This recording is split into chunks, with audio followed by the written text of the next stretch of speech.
Hello, and welcome back, dear listeners and mystery lovers.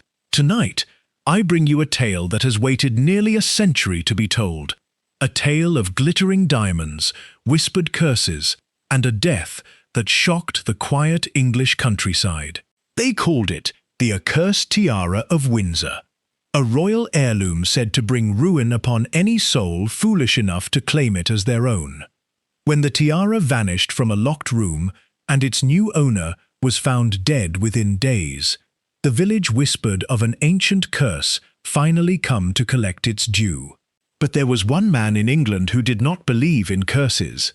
A small, meticulous Belgian gentleman with an extraordinary moustache and an even more extraordinary mind. His name, of course, was Hercule Poirot. Now then, let us begin. A letter from Windsor Hall. I have known Hercule Poirot for the better part of my adult life, and in that time I have observed in him a great many curious habits. The precise arrangement of his moustache before breakfast, his abhorrence of an asymmetrical mantelpiece, his unshakable faith in the power of the little grey cells. But I had never, until the autumn of 1936, known him to receive a letter that made him set down his morning coffee entirely untouched. "Hastings," he said, peering at me over the rim of his spectacles, "you have heard, perhaps, of the Windsor Tiara." I confess I had not, or rather, I had heard of it only in the vague way one hears of things belonging to families grander than one's own. Something to do with jewels, isn't it? Royal connections. Royal connections, yes, and a great deal more besides. Poirot tapped the letter with one manicured finger. "It is a tiara of diamonds and sapphires, given by a foreign prince to an English bride some 100 years ago. And it is said, Hastings, you will appreciate the delicious absurdity of this, that it is cursed." I confess I laughed. Poirot did not. "You find this amusing, my friend. I find it merely inconvenient. A curse, as a rule, wishes to have nothing to do with logic, and logic is the only tool I possess." He handed me the letter. "This is from a Mr. Charles Ashworth, who has recently inherited the tiara, and, it seems, the curse along with it. He wishes for me to come to Windsor Hall at once." The letter was written in a hand that betrayed some agitation, not quite trembling, but pressed rather too hard into the paper, as though the writer had wished to be certain his words would leave a mark. "Dear M. Poirot, I write to you not because I believe in curses, but because I fear someone wishes me to. The Windsor Tiara has passed to me upon my uncle's death, and since it came into my possession, I have received 3 letters, unsigned, warning me that I shall share the fate of its previous owners. I do not frighten easily, but I confess I no longer sleep well. My family thinks me foolish for writing to a detective over what they call superstition. Perhaps I am foolish, but I would rather be foolish and alive than sensible and otherwise. Yours in some urgency, Charles Ashworth." "Well," I said, folding the letter back along its creases, "he doesn't strike me as a man who believes in curses either." "No," Poirot agreed. "He strikes me as a man who is very much afraid of something a great deal more ordinary than a curse, and dresses his fear in a costume of the supernatural because he cannot yet name the real thing." He rose, smoothing his waistcoat with characteristic precision. "We shall go to him today, Hastings. Be so good as to pack for perhaps a week. And do try, this time, to remember your good umbrella. The English countryside in October has no sympathy for a man without one." It was on the train down that Poirot told me what little he had gathered, through his own inquiries, about the history of the tiara. For Poirot was never a man to arrive anywhere without having first armed himself with facts. "The Windsor Tiara," he explained, "had been fashioned in Vienna in 1834. A gift from a minor European prince to an English noblewoman he had hoped, unsuccessfully, to marry. She kept the tiara nonetheless, and from that day, misfortune seemed to trail behind it like a faithful dog. The noblewoman's husband had died in a hunting accident within the year. Her son, who inherited it next, lost the family fortune at cards, and took his own life. It had passed, since then, through perhaps 6 or 7 hands, and in nearly every generation, tragedy had found its owner. A drowning here, a sudden illness there, once even a fire that consumed half a house. "You will notice," said Poirot, folding his hands upon his knee, "that in each of these tragedies there is a perfectly ordinary explanation. Gambling debts, illness, a candle left too near a curtain, and yet, because they cluster around one small object of great value, the story becomes not 6 unhappy accidents, but one determined curse. This is how the mind of man works, Hastings. He prefers a story to a coincidence." "But you don't think it's coincidence either," I said. "Not entirely." Poirot's eyes glinted with something I had come to recognize well. "No, my friend. I think that a valuable object which changes hands under tragic circumstances, generation after generation, is not the work of a curse. It is, perhaps, the work of a family, or of an idea, that has learned a very useful trick. If a man wishes to steal, and does not wish to be suspected of stealing, what better cover could he ask for than a curse that everyone already half believes?" I turned this over in my mind. "You think someone's been using the curse, not just believing in it, using it." "C'est possible," said Poirot, with the particular calm he reserved for ideas he had not yet proven, but rather liked the shape of. "It would not be the first time that superstition has served as an excellent alibi." Windsor Hall, when we arrived at it in the fading amber light of an October afternoon, was precisely the sort of house I had expected. Grey stone softened by ivy, tall windows catching the last of the sun, and an air of quiet, settled grandeur that seemed entirely unaware of the letters its owner had been receiving. We were met at the door not by Charles Ashworth himself, but by a woman of perhaps 50, dressed in unrelenting black, who introduced herself as Mrs. Eleanor Price, the housekeeper. "Mr. Ashworth is expecting you," she said, though something in her tone suggested she thought the expecting a foolish business altogether. "He's in the library. I'll take you through, though I should warn you, gentlemen, this house does not care for visitors who come poking at old sorrows." Poirot inclined his head with the utmost courtesy. "Madame, I assure you, I have never once poked at a sorrow that did not richly deserve it." Mrs. Price did not smile. She turned and led us down a long corridor hung with portraits of Ashworth's long dead, their painted eyes following us, or so it seemed to me, with a kind of weary disapproval, as though they, too, had grown tired of the tiara and everything it had cost their family. At the library door, Poirot paused, and for just a moment his hand went to smooth his moustache, a small habitual gesture, but one I had learned never to mistake for vanity alone. It was, I understood, the gesture of a man steadying himself before a case that would not be simple. "Eh bien," he murmured, more to himself than to me. "Let us go and meet this frightened Mr. Ashworth, and see whether it is truly a curse he fears, or a man." He knocked, and the door was opened from within. The family at Windsor Hall. Charles Ashworth was not at all what I had pictured from his letter. I had expected, I think, a pale and nervous young man, wringing his hands over inherited misfortune. Instead, the man who rose from behind the library desk was tall, broad-shouldered, and perhaps 35, with the sort of open, sunburnt face that belonged more naturally to a man who rode horses than one who feared curses. Only his eyes betrayed him, shadowed underneath, as a man's eyes are when sleep has become a stranger to him. "M. Poirot, Captain Hastings. Thank God you've come." He shook our hands with rather more force than was strictly necessary. "I half expected you to write back and tell me I was a superstitious fool." "I have not yet decided whether you are a fool, monsieur," said Poirot pleasantly, settling himself into the chair Ashworth offered. "But I am quite certain you are not superstitious. A superstitious man does not write to a detective. He writes to a priest, or buries the tiara in his garden and pretends it was never his. Ashworth gave a short, humourless laugh. I considered the garden, actually. Tell me instead of the letters. Ashworth crossed to a small safe set into the wall behind a rather ordinary landscape painting. The kind of hiding place I could not help but think that every burglar in England had long ago learned to check first, and withdrew 3 envelopes, which he laid upon the desk with the careful distaste of a man handling something faintly diseased.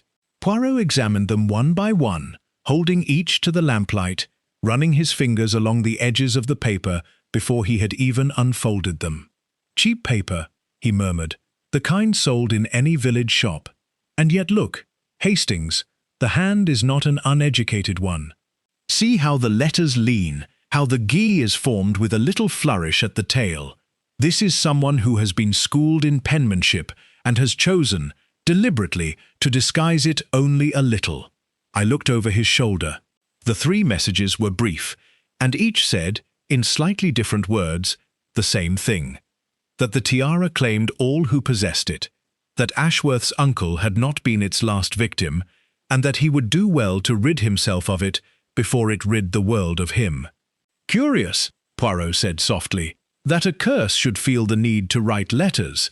Curses, in my admittedly limited experience, generally prefer to work in silence. Then you do think it's a person, said Ashworth, leaning forward. I think, monsieur, that it is far too early for me to think anything at all, beyond the observation that someone wishes very much for you to believe in a curse, and has gone to a great deal of trouble to persuade you. That, in itself, tells me something. A curse requires no persuading. A curse simply is. It is only the schemes of men that require letters, and warnings, and careful cultivation of fear. He set the letters down precisely. Now, tell me of your family, monsieur. Who else in this house has cause to think of the tiara, and of what becomes of the man who owns it? Ashworth's account, delivered over the better part of an hour, painted for us the shape of the household. There was his cousin, Margaret Ashworth, unmarried and some 10 years his senior, who had lived at Windsor Hall her whole life and who, Ashworth admitted with some reluctance, had rather expected the tiara to come to her, being the elder of the two and, in her own view, the more devoted keeper of the family's history. There was Dr. Julian Reeve, a family friend of long standing and something of an amateur historian, who had spent the better part of 2 years compiling a written history of the Windsor Tiara and its supposed curse, and who visited the house often enough that Mrs. Price set a place for him at dinner without being asked. There was young Thomas Wren, a distant relation on his mother's side, who had arrived at Windsor Hall some months prior, under circumstances Ashworth described, with visible discomfort, as a small difficulty in London. Debts, I gathered, though Ashworth was too well-mannered to say so outright. And there was Mrs. Price herself, who had served the family for close on 30 years, and who, Ashworth said this almost apologetically, as though it embarrassed him to include her, believed in the curse more fervently than anyone else in the house. She was housekeeper here when my uncle died, Ashworth said. She won't say it outright, but I think she believes I'll be next, and she thinks it's her Christian duty to warn me of it at every opportunity. And do you think, monsieur, that Mrs. Price writes anonymous letters in a disguised hand? Asked Poirot. Ashworth hesitated. No, I can't picture it. She'd say it to my face, and consider it kinder. Then let us set her aside for the moment, though I do not discard her entirely. You understand. I discard no one entirely, this early. It is a bad habit of young detectives to fall in love with their first suspect. I gave up being a young detective a long time ago. Poirot rose and crossed to the window, looking out over darkening lawns. Tell me of the tiara itself. Where is it kept? In the safe here, when it's not being worn, which is almost never these days. My uncle used to say it should be looked at and not touched, like a painting. And who knows the combination? Myself, Mrs. Price, for cleaning purposes. And, Ashworth paused, my cousin Margaret. My uncle gave it to her some years ago, and I never thought to change it." Poirot's eyebrows rose a fraction, though he said nothing more on the subject just then. Instead, he asked, "Might I see the tiara, monsieur?" "Before dinner, if it is not too much trouble." It was, I confess, difficult not to be a little moved by the sight of it. Ashworth drew it from the safe and set it upon the desk, and in the lamplight the diamonds caught fire, and the sapphires glowed with a deep, drowning blue, and for a moment none of us spoke at all. "It is beautiful," Poirot said at last, and there was no mockery in his voice. "It is also, I think, rather heavier with history than with metal." He did not touch it. He merely studied it, his head tilted, in the manner of a man reading a book written in a language he had only lately begun to learn. "Tell me, monsieur, who dines with us tonight?" "Everyone, I expect. Margaret always comes down for guests. Reeves staying the week to finish his research. And Thomas—" Ashworth's mouth tightened slightly. "Thomas rarely misses a meal he doesn't have to pay for." "Bon," said Poirot, and there was something in the brightness of his eye that I recognized at once, the particular pleasure Poirot took in a room full of people who did not yet know they were about to be studied. "Then let us go down to dinner, Hastings, and meet this family that a curse, or a very clever thief, has chosen to torment." As we left the library, I glanced back once at the tiara, still lying upon the desk where Ashworth had set it, catching the last of the lamplight, and I confess that for just a moment I understood why a superstitious man might look at such a thing and think of curses. Poirot, of course, felt nothing of the kind. But then, Poirot had never in his life believed in anything he could not measure, weigh, or catch in a lie. The empty case. I have observed, over the years of our friendship, that Poirot possesses a particular talent for making the acquaintance of an entire household within the space of a single dinner. Not merely their names and their occupations, but something closer to the shape of their fears. That evening at Windsor Hall was no exception, though I confess that at the time I understood far less of what he had gathered than he did. Margaret Ashworth sat at her cousin's right hand, a tall, angular woman with iron-grey hair drawn back rather severely, and a way of looking at one that suggested she had already formed her opinion and saw little reason to revise it.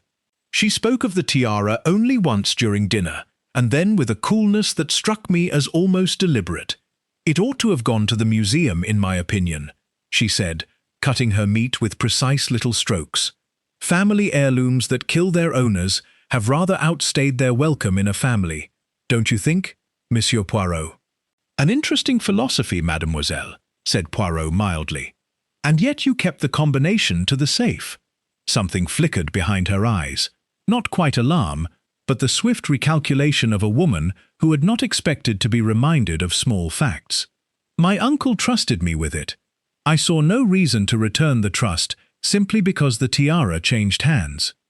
Dr. Julian Reeve, seated across from us, was a soft-spoken man of perhaps 60, with the stooped shoulders of a scholar and ink stains on 2 fingers of his right hand that no washing seemed quite able to remove.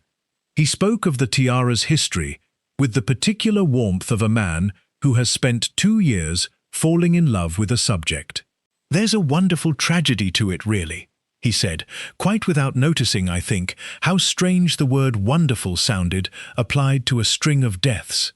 "Every generation believes itself immune, and every generation learns otherwise. I've traced it back through 5 owners now. I mean to make a book of it, when I've finished." "And do you believe in the curse yourself, Doctor?" Poirot asked. Reeve smiled, a little sheepishly. "I believe in bad luck that repeats itself so often it begins to look like design. Whether that's a curse or merely a very unfortunate pattern, I couldn't say. I'm a historian, not a mystic." It was young Thomas Wren who interested me most, if only because he seemed to try hardest not to be interesting at all. He was perhaps 26, handsome in a soft, unfinished way, and he spent most of the meal watching his plate rather than the company, speaking only when spoken to, and then briefly. It was Ashworth, not Thomas, who mentioned, with the faint discomfort of a man airing a relation's linen in public, that Thomas had arrived at Windsor Hall in the summer, between situations, and had not yet found reason to leave. "I say, Charles," Thomas said, not quite managing to keep the edge from his voice, "you needn't make me sound like a stray dog you took in." "I didn't mean—" "No, you never do." Thomas returned to his plate, and the matter was allowed, with the particular English talent for smoothing over unpleasantness, to pass unremarked. Mrs. Price did not dine with us, of course, but she moved in and out through the meal with the quiet authority of a woman who had run this house long before its current master was born, and I noticed, though I did not think much of it until later, that her eyes went to the sideboard, where the tiara's case sat locked within a smaller strongbox Ashworth had brought down for safekeeping during dinner, rather more often than seemed necessary for a woman merely serving soup. It was past 11 when the household retired, and I confess I slept poorly. Whether from the strangeness of the house or the lingering unease of Poirot's questions at dinner, I could not have said. I woke, some time after 2 in the morning, to a soft but insistent knocking at my door. It was Ashworth, still in his dressing gown, his face the colour of old paper. "It's gone," he said. "The tiara. Gone."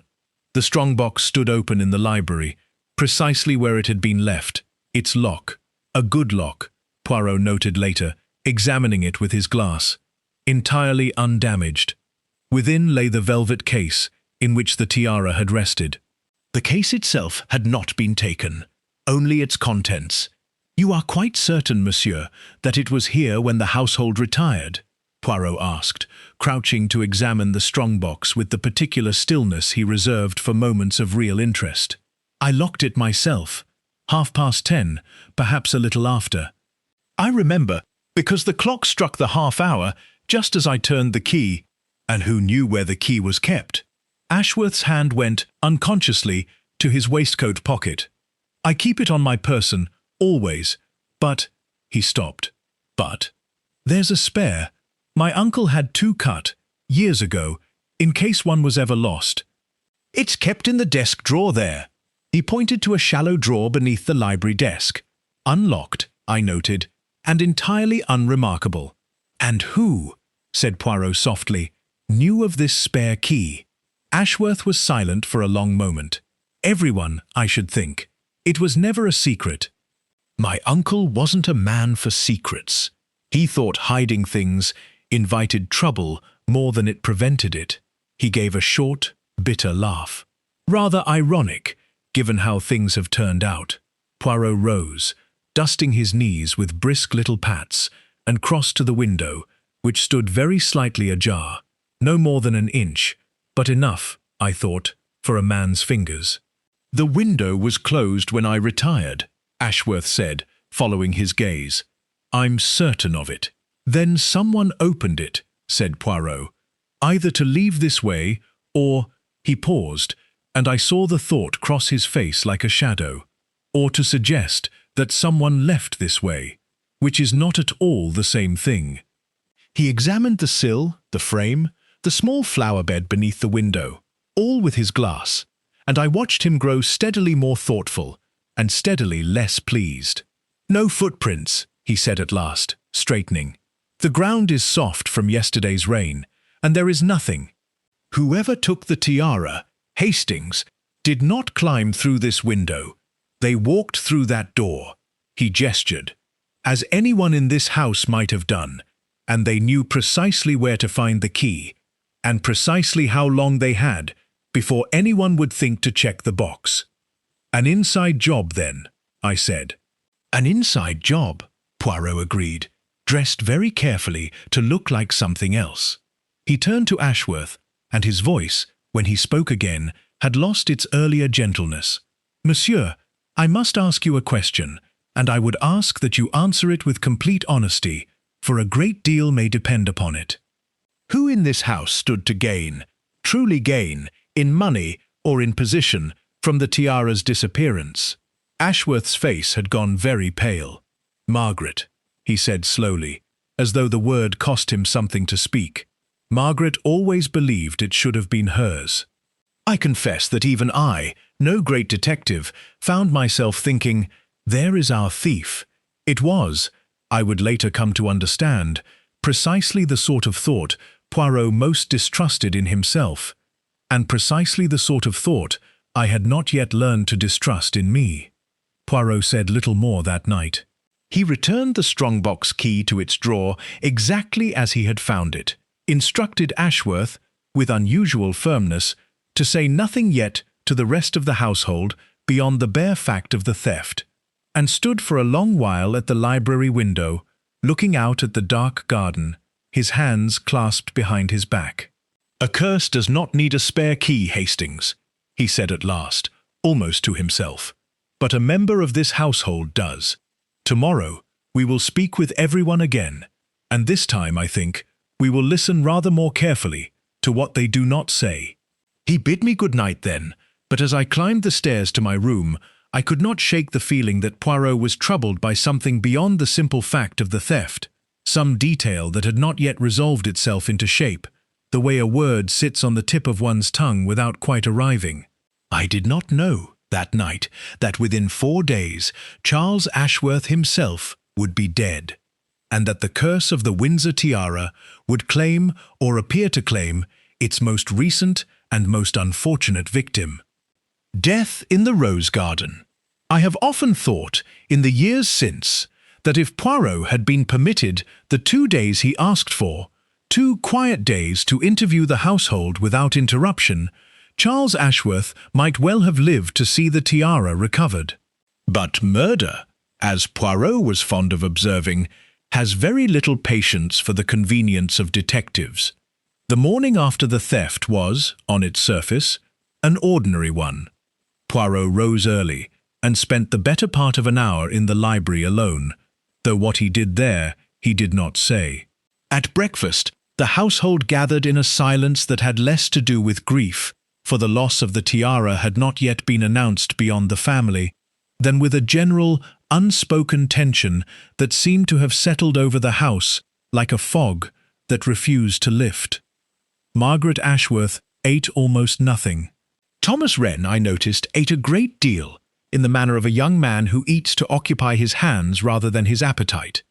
Dr. Reeve alone seemed entirely himself, chattering pleasantly about a letter he had received from a colleague in Vienna regarding the tiara's original craftsman, quite unaware, or so it appeared, that the very object of his research had vanished in the night. It was Ashworth who broke finally, some time after 10, when he could no longer bear to keep the theft from his own household. He gathered them in the drawing-room and told them, plainly and without dramatics, that the tiara was gone. I watched each face as he spoke, as I knew Poirot, seated quietly in the corner with his hands folded, was also watching. Margaret's expression scarcely changed at all, a tightening of the mouth, nothing more, which might have signified grief, or guilt, or simple English reserve. Thomas went rather white and said, too quickly, "Well, it isn't as though any of us took it," which struck me, even then, as precisely the sort of thing an innocent man does not think to say. Dr. Reeve set down his teacup with a small, distressed clatter. Good God! All my research, the provenance, the photographs, I'd hoped to have it examined properly before. He stopped himself, seeming to hear, a beat too late, how his own priorities sounded spoken aloud. Mrs. Price, who had been standing near the door, said nothing at all for a long moment, and then, very quietly, "It's begun then." "Just as it always does." "Begun, Mrs. Price?" Poirot asked. "The curse doesn't stop at the jewels, sir. It never has." She looked, not at Poirot, but at Ashworth himself, and there was something in her gaze that I did not much care for. Not malice, I think, but a kind of sorrowful certainty, as though she were looking at a man already lost. "You'll forgive me for saying so, Mr. Charles, but I think you ought to leave this house until it's found." Ashworth managed a thin smile. "I'm not leaving my own home over a piece of jewellery, Mrs. Price, however cursed you think it. He would be dead within 30 hours. It happened, as such things so often do, at an hour when nothing seemed likely to happen at all, The quiet, golden hour before dinner, when the household had scattered to its separate occupations and the house itself seemed to hold its breath. Ashworth had gone out, as was apparently his habit, to walk alone in the rose garden that lay behind the east wing, a square of gravel paths and late-blooming roses enclosed by a low box hedge, visible from the library windows but otherwise rather private. He had told no one, so far as we could establish, precisely when he meant to return. It was Thomas Wren who found him, some 40 minutes later, lying among the roses with a wound to the back of his skull and a heavy stone sundial, ordinarily fixed to its plinth in the centre of the garden, toppled beside him, as though it had simply fallen and struck him as it fell. I have rarely seen a man so thoroughly undone as Thomas was in that moment, white to the lips, unable at first to do more than point, wordlessly, toward the garden door. Poirot reached the scene within minutes, and I confess that even I, no stranger to death by then, found something in the sight of it that turned my stomach. Ashworth, so full of nervous, healthy life not 2 days before, now lying quite still among the very flowers he had been so fond of. "An accident," said Dr. Reeve, who had followed close behind, and now knelt, with something of a physician's old instinct, beside the body. "The sundial must have been loosened somehow. The plinth is old stone. It could easily have—" "Perhaps," said Poirot, though his voice carried no conviction whatsoever. He crouched beside the fallen sundial, examining the base where it had, apparently, come away from its plinth, running his fingers along the break with great care. "Tell me, Doctor, in your 2 years of studying this family's history, did you ever hear of a sundial falling upon anyone before?" Reeve looked up, startled. No, I can't say that I did. No," Poirot repeated softly. "Nor, I think, had this sundial any particular wish to fall today, of its own accord." He rose, brushing the soil from his knees, and looked down at Ashworth's body with an expression I had come to know well. Grief, yes, for Poirot was never so cold a creature as he liked to appear. But beneath the grief, something harder and more purposeful, like iron, beginning to take shape beneath a hammer. "Hastings," he said quietly, "be so good as to see that no one touches anything further, and that the local police are sent for at once. And Hastings," he glanced back at the house, where I could see faces at more than one window watching, "do not let anyone tell you this was an accident. I do not believe in curses, and I am rapidly losing my patience with accidents also." The local inspector, a solid, unhurried man named Godfrey, arrived within the hour and confirmed, after his own examination, what Poirot had already privately concluded. The sundial, though old, had been solidly set and did not simply topple from its plinth without considerable force applied to loosen it first, force that had, in Godfrey's professional opinion, been applied deliberately, and likely some time before the murder itself, so that the sundial required only a single push to send it toppling upon whoever stood beneath it. "Someone loosened it in advance," Poirot said to me, once Godfrey and his men had taken the body away, and the garden had been left, at last, in a silence that felt entirely different from the peaceful quiet it must once have held. "Someone who knew Ashworth's habit of walking here in the evening, and who was willing to wait, patiently, for the moment he stood in the right place." "Which means it wasn't an accident of opportunity," I said slowly. "It was planned." "It was planned," Poirot agreed, "by someone in this house, Hastings, who has now committed not merely a theft, but a murder, and who has done both under the very convenient shadow of a curse that half this household already believes in." His face, in the fading light, looked older than I had ever seen it. I was too slow, my friend. "I asked Ashworth for 2 days, and the murderer gave him only 2. I do not intend to make that mistake a second time." He turned toward the house, where lamps had begun to glow in the windows, one by one, against the gathering dark. "Come, Hastings, we have a great deal of listening left to do, and rather less time than I would like in which to do it."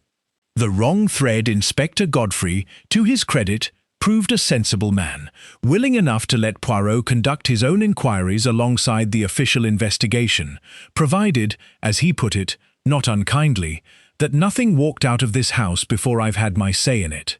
Poirot agreed readily enough, and I confess I thought, at the time, that the two men would work well together. In this, at least, I was not mistaken. It was the following morning that Poirot began, in earnest, his interviews with the household. This time, not over dinner, with all its comfortable distractions, but singly, in the library, with the door closed and Poirot's small notebook open upon his knee. Margaret Ashworth was the first he called, and I confess that I, along with I suspect half the household, had already privately settled upon her as the likeliest thief and murderer both. She had motive in plenty, a lifetime's resentment at watching the tiara pass, twice now, to men she considered less deserving of it than herself, and she had, by her own admission, known the safe's combination. She sat very upright in the chair Poirot offered, her hands folded in her lap, and answered his questions with the clipped precision of a woman who had rehearsed, I thought, rather more than an innocent person generally troubles to rehearse. "Where were you, mademoiselle, at the hour your cousin died?" "In my room, reading." A pause, half a second too long. "Alone, before you ask. I've no one to vouch for me, if that's what you're after. And on the night the tiara was taken. Also, in my room. Also alone." Something flickered across her face. Not quite a smile, but close to one. "I understand that makes me your most convenient suspect, M. Poirot.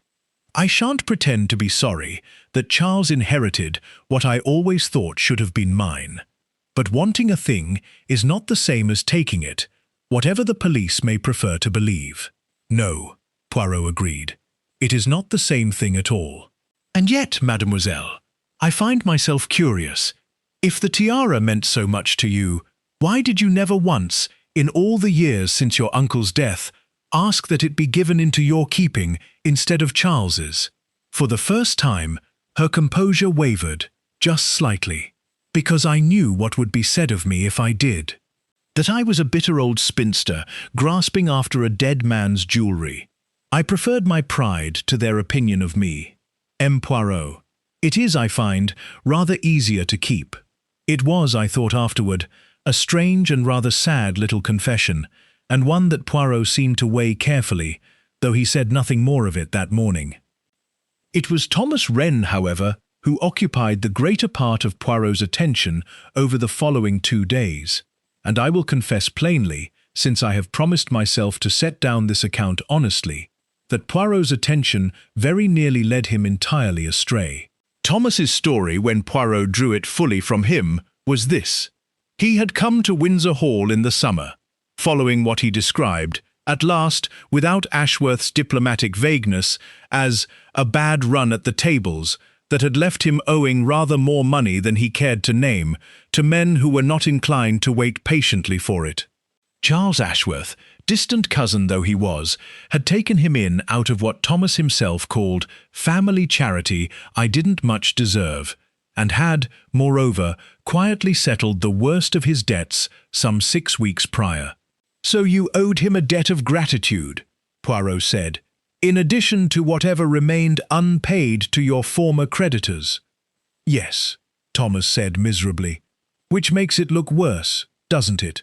That I'd kill the man who was keeping me out of debtor's prison." "It depends, monsieur, on how much you still needed, and how quickly you needed it." Poirot's voice was mild, almost gentle, but I had learned by then to recognize the particular gentleness with which he approached a man he suspected of lying. "Tell me, were your debts truly settled in full, or only in part?" Thomas hesitated, and in that hesitation, I confess, I believed I saw guilt confirmed. "In part," he admitted at last. There's still a sum owing. Not to Charles, to London." "How much, monsieur?" £400. He said it very low, as though the sum shamed him more than the debt itself. "I hadn't told him. I was afraid to ask for more, after everything he'd already done." Poirot was quiet for a long moment, and I saw in his face the particular stillness of a man assembling a theory, I would later come to understand, that fit the available facts a good deal more comfortably than it fit the truth. "A young man in debt," Poirot said to me, once Thomas had gone, "with a family connection close enough to know the house, the safe, the habits of its master, and a debt large enough to make a valuable tiara look very much like a solution to his difficulties. I do not say he is guilty, Hastings, but I confess the shape of it pleases my little grey cells rather more than anything Mademoiselle Margaret has offered us. I will say, in fairness to Poirot, that he did not act rashly upon this suspicion. He made no accusation, sought no arrest, said nothing to Inspector Godfrey that he could not yet support with evidence. But for the better part of a full day, his questions to the rest of the household bent, ever so slightly, in Thomas Wren's direction, seeking confirmation rather than truth, a habit Poirot himself would, in calmer moments, have condemned in any lesser detective. It was Dr. Reeve, of all people, who first gave him pause. "You're looking at young Wren rather hard, I think," the doctor said mildly, over tea that afternoon, when Poirot had asked him, not for the first time, to account once more for his own movements on the night of the theft. "I don't say you're wrong to, but I will say this, monsieur. Poirot, I've known that boy the better part of a year now, and whatever else he is, he hasn't the stomach for violence. I watched him faint dead away last spring when Charles's spaniel was struck by a cart. A boy who can't bear the sight of an injured dog does not, in my experience, calmly push a sundial onto a man's skull."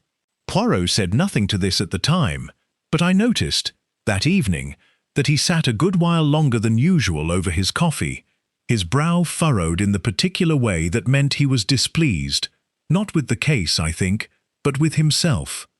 "I have been careless, Hastings," he admitted to me later, when we were alone. "I allowed a convenient motive to stand in for proof, which is precisely the error I have spent 30 years training myself never to make. Debt is not evidence. A frightened young man who owes money is not, by that fact alone, a murderer. He is simply a frightened young man who owes money, and there are a great many of those in England who have never harmed a soul." He shook his head slowly. "No. I must set Thomas Wren aside, not acquit him entirely, you understand, for I acquit no one entirely until I know the truth, but I must stop looking at him and start looking, once more, at everyone." It was, I think, the closest I ever saw Poirot come to admitting an error outright, and I confess I found something rather reassuring in it. A reminder that even the finest mind I have ever known was not above the very human temptation to mistake a tidy story for the truth. "Then where do we look now?" I asked. Poirot did not answer at once. He rose instead and crossed to the window, looking out over the darkened rose garden where Ashworth had died, and when at last he spoke, his voice was quiet and thoughtful. "We look, my friend, at who among this household knew Charles Ashworth's evening habits well enough to be certain on a single try that he would walk exactly where a loosened sundial waited to fall upon him. That is not a fact available to a man's debts, Hastings. That is a fact available only to someone who has watched him, quietly, for a very long time." A phrase repeated. It was Mrs. Price, of all people, who first unravelled the thread Poirot had so carefully, and, I think, so wrongly, begun to follow toward Thomas Wren. She came to Poirot the morning after his conversation with Dr. Reeve, standing rather stiffly in the library doorway, with the particular discomfort of a servant who has decided, against long habit, to volunteer information rather than simply answer for it. "I've been turning something over, sir," she said, "and I think perhaps I ought to have said it sooner. On the night the tiara went missing, I couldn't sleep, as I often can't since Mr. Ashworth the elder passed, God rest him, and I went down near midnight for a glass of water. I saw a light under Mr. Thomas's door, and I heard him moving about within. I didn't think anything of it at the time. Young men keep odd hours. Poirot straightened with interest. You are certain of the hour, madame? The hall clock struck the quarter as I passed it. midnight. She hesitated. I only mention it now because I heard you'd been asking after him rather particularly, and it didn't seem right to let a man be suspected of something I might clear him of. It was, on its face, a small thing, a light under a door, a young man awake. But it placed Thomas Wren in his room, and not in the library, at very near the hour the tiara had vanished, and it did so on the word of a woman who had no evident reason to protect him. Poirot thanked her gravely, and once she had gone, he sat for a long while in silence, his fingers steepled beneath his chin. I have been a fool, Hastings, he said at last, though I confess, it is at least a comfort that Mrs. Price has been a more honest witness than my own reasoning. If Thomas was in his room at midnight, awake and moving about, it is a very poor sort of thief who lights his lamp and paces his floor rather than creeping quietly to bed with his prize. So he's cleared. He is very nearly cleared, Poirot corrected, which is not quite the same thing, but it is enough that I must, in fairness, stop looking so hard in his direction and start looking properly elsewhere. He rose abruptly. Come, Hastings, I wish to look again at those letters. We found the 3 anonymous letters exactly where Ashworth had left them, in the library desk, and Poirot spread them upon the blotter and read them through once more, slowly, this time aloud, as though hearing the words spoken might reveal what silent reading had not. The tiara claims all who possess it, he read. Your uncle was not its last victim. Rid yourself of it before it rids the world of you. He set the letter down.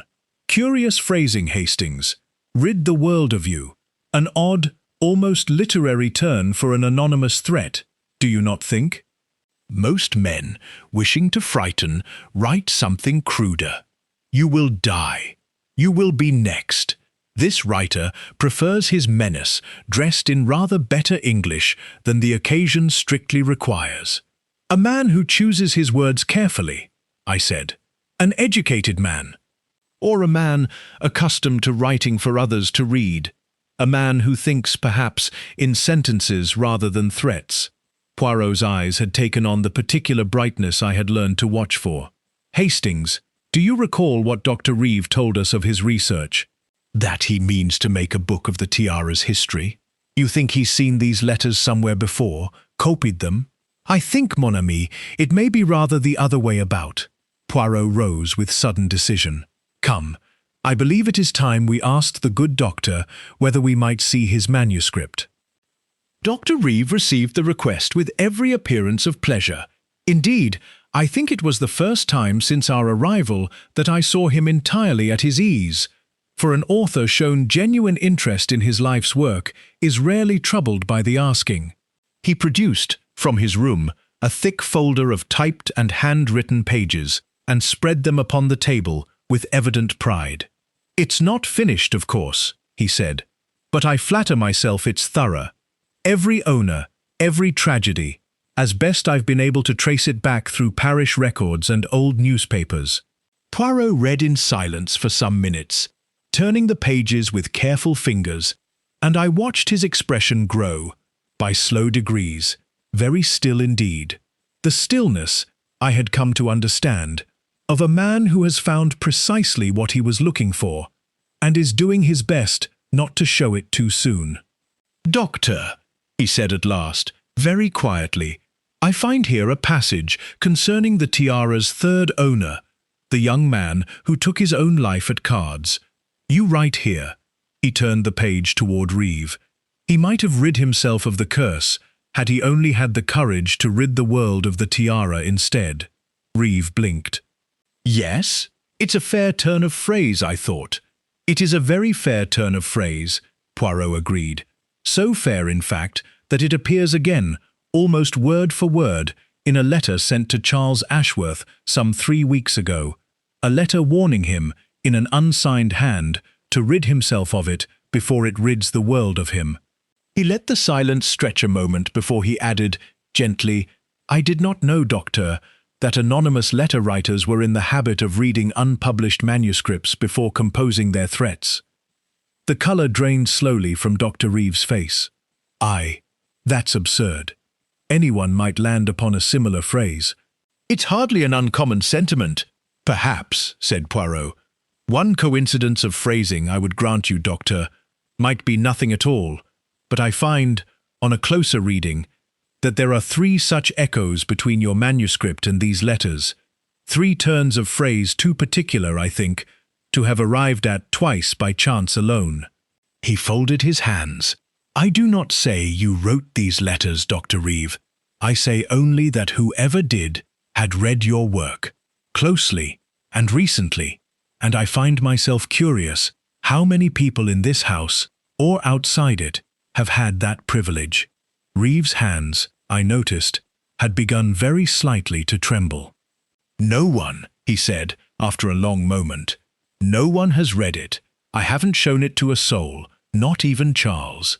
Then, Doctor, said Poirot very softly, it would seem the circle of suspects has just grown a great deal smaller than either of us would like. I do not think I have ever seen a man's composure leave him so completely and so silently as Dr. Reeves left him in that moment, not in protest or denial, but in a kind of quiet, sinking stillness, like a man watching, from a great distance, the last solid ground give way beneath his feet. Poirot did not press him further just then. He gathered the manuscript pages with careful, almost gentle hands, and rose. We will speak again, Doctor, he said, when I have had time to read the whole of your excellent history. I think it will tell me a great deal more than you intended it to.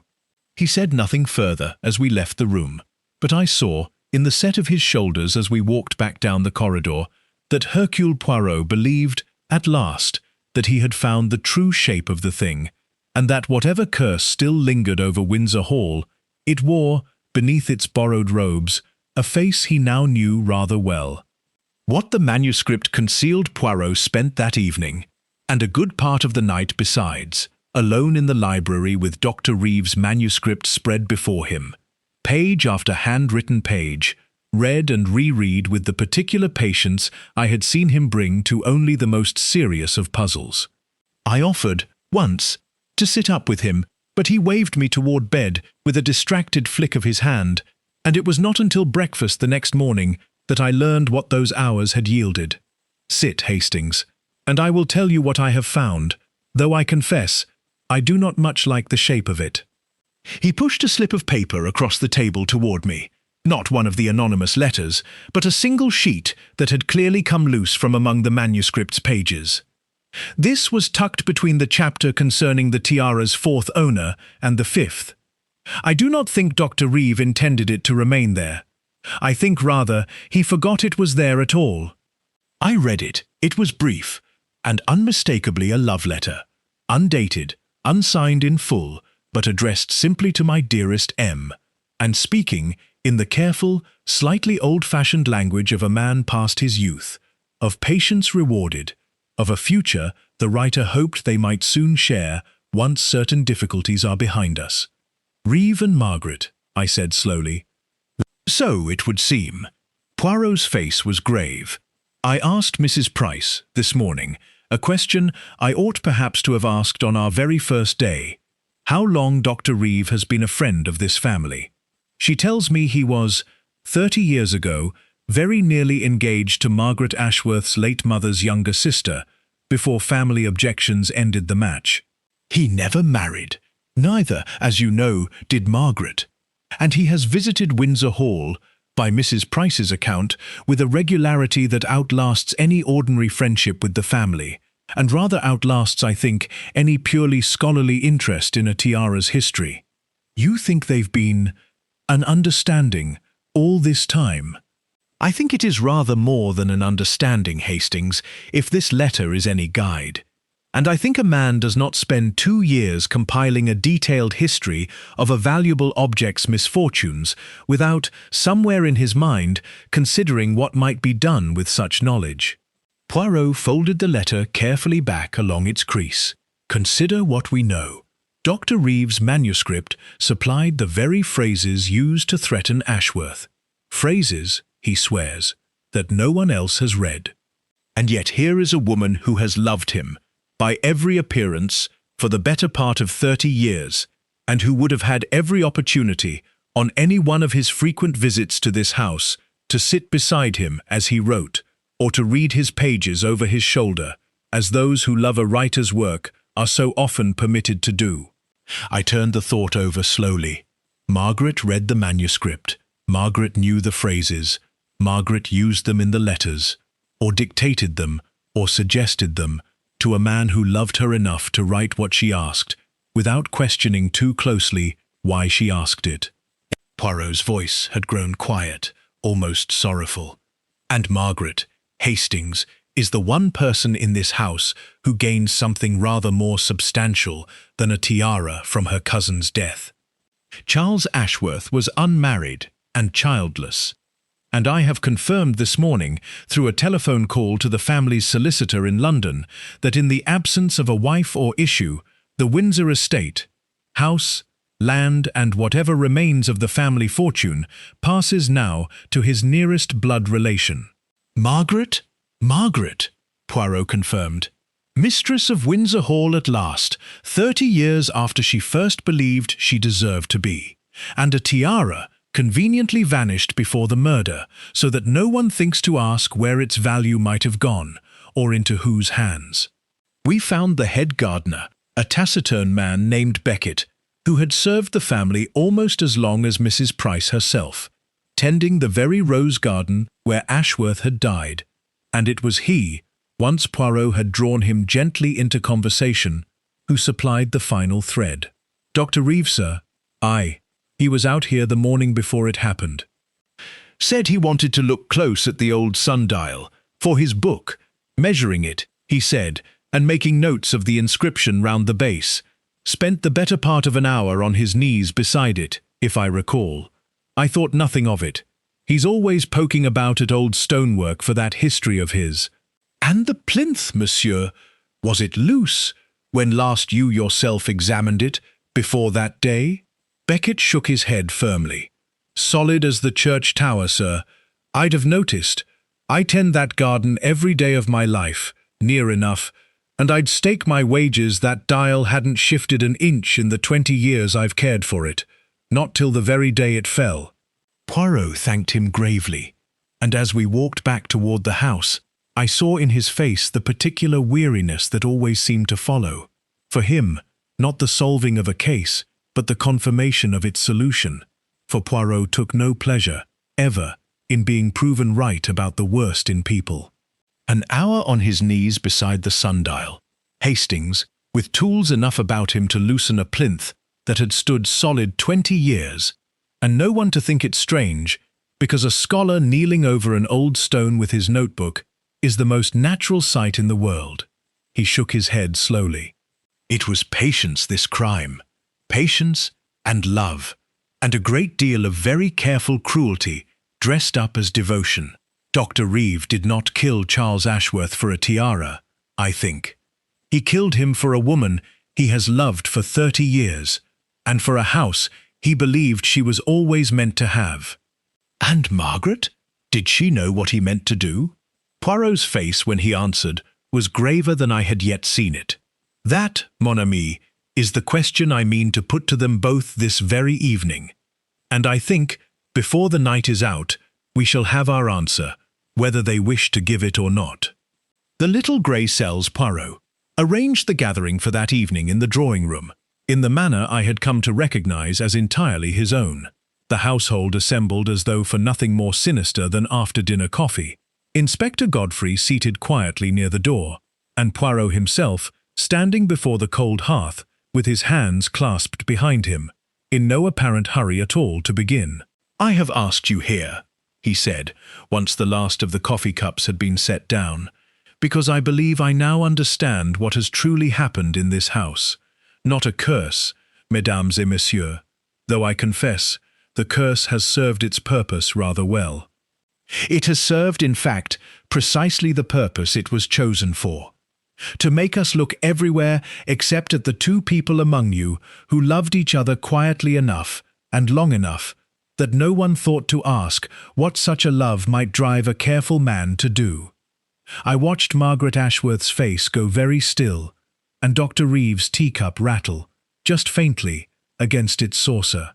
"Let me tell you the story as I have come to understand it," Poirot continued. "And you will correct me, Doctor, Mademoiselle, if I have erred anywhere in the telling.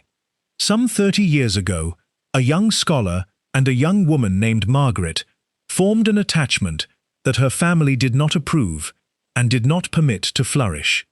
He never married, nor did she, and over the years that followed, he found reason enough, again and again, to return to this house, ostensibly to study Accursed Tiara, but in truth, I think, to remain near a woman he had never stopped loving, and who had never stopped loving him in return." "This is monstrous speculation," Margaret said, though her voice lacked its earlier certainty. "It is not speculation, mademoiselle, that I hold in my pocket a letter in Dr. Reeves' hand, addressed to my dearest M, found tucked within his own manuscript." Poirot's voice remained gentle, but it did not waver. "Nor is it speculation that the very phrases used to threaten Charles Ashworth in 3 anonymous letters appear, nearly word for word, in a manuscript that Dr. Reeves swears no one else has read, a manuscript I think you, mademoiselle, have read a great many times, seated beside him as he wrote, in this very house." Reeve had gone entirely white, his hands pressed flat upon his knees as though to still them by force. "I never meant for Charles to be threatened," Margaret said suddenly, and her voice, when it finally broke its long composure, was smaller than I had yet heard it. I only wanted him frightened enough to give up the tiara willingly. To sell it, perhaps, or give it to the museum, as I'd always said it should be. I thought if he believed himself truly cursed, he might be persuaded to be rid of it before—" She stopped. "Before it killed him, as you believed, perhaps sincerely, that it eventually would," Poirot finished quietly. "You did not write the letters yourself, I think. Your hand was too well known to Charles to risk it. You asked Julian to write them for you, borrowing the language he had already written for his book, believing, perhaps rightly, that Charles would never suspect a family friend of such a small, ugly little cruelty." Reeve made a sound that was almost a laugh, though there was no humour anywhere in it. "It wasn't meant to go so far. God help me, it wasn't meant to go anywhere near so far." He looked, not at Poirot, but at Margaret, and something in his face was closer to grief than to guilt. "I only wanted to help her have what should have been hers 30 years ago. The letters, yes, I wrote the letters, and I am not proud of it, but I thought only to frighten him. Then the tiara vanished, and I believed, truly, that some opportunist had simply taken advantage of the fear we'd already sown. I did not take it, M. Poirot. I swear that before God." Poirot studied him for a long moment.